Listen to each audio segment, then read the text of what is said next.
I'm Mark Beaumont, and yeah, I've been on stage this evening speaking at Keswick Mountain Festival, and it's been fantastic.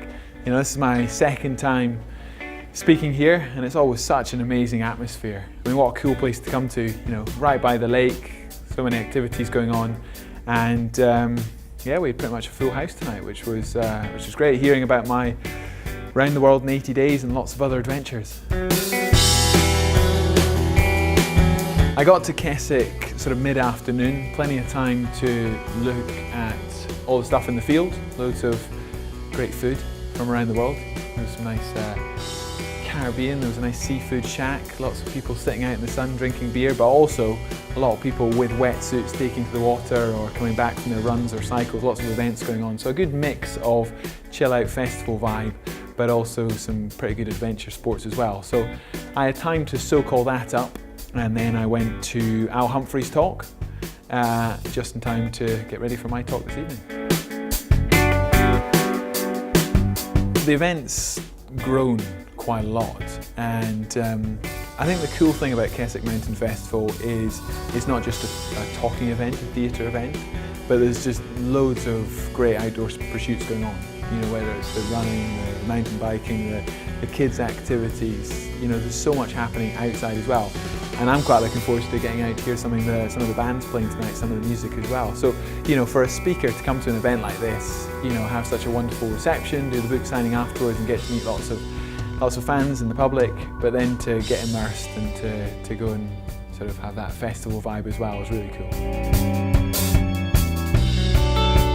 I so wish I could take part in some of the events. Like tomorrow there's you know, I've been enjoying getting off the bike and running and swimming and some of the activities around the lake here. I've been away from my kids so much recently, so I've had to make the decision to go home, a bit of family time tomorrow. But when my kids are a little bit older, it's going to be perfect to bring them back and get stuck in as a family.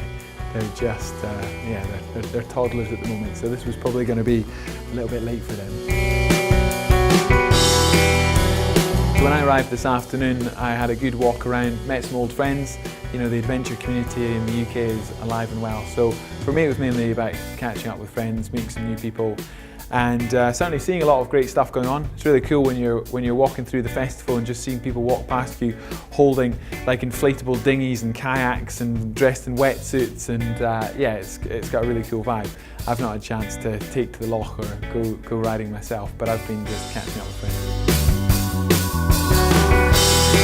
Yeah, I mean, I know the Lake Districts pretty well. I'm biased to Scotland, but if I come south of the border, you know, nothing beats the lakes. It's such a great destination for adventure sports. There's so much going on here, but also so many of the brands, so much of the business related to the adventure community in the UK is based in the lakes as well. So, you know, for me, it's always a great place to come back to, whether I'm fell running or mountain biking or road cycling. You know, it's all good for that. But for me, it's always also about catching up with friends, you know, the industry, and there's just a lot going on here. At the moment, I am riding my penny farthing, which I guess is cycling, but not as we know it. So at the moment, I'm spending a lot of time on my 56-inch wheeled Victorian penny farthing. And it's a lot of fun. It's like being a kid learning to ride a bike again. I'm currently training for the arrow record on a penny farthing. So on a velodrome, going around and around a track on a 56-inch wheel penny farthing. No brakes, no air in your tyres. It's ridiculous, but it's very exhilarating and exciting. And this record was set in 1883. You know, I love the history of it. And you'd think with 135 years progress we'd smash it, but I think it's a tough record.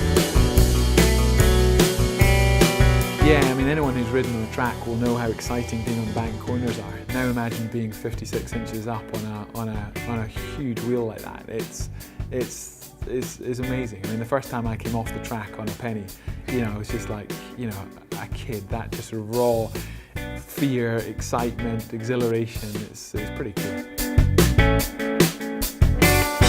Well, this year's been pretty mental so far. I had 4 months to write a book with a big event schedule. I've just moved house.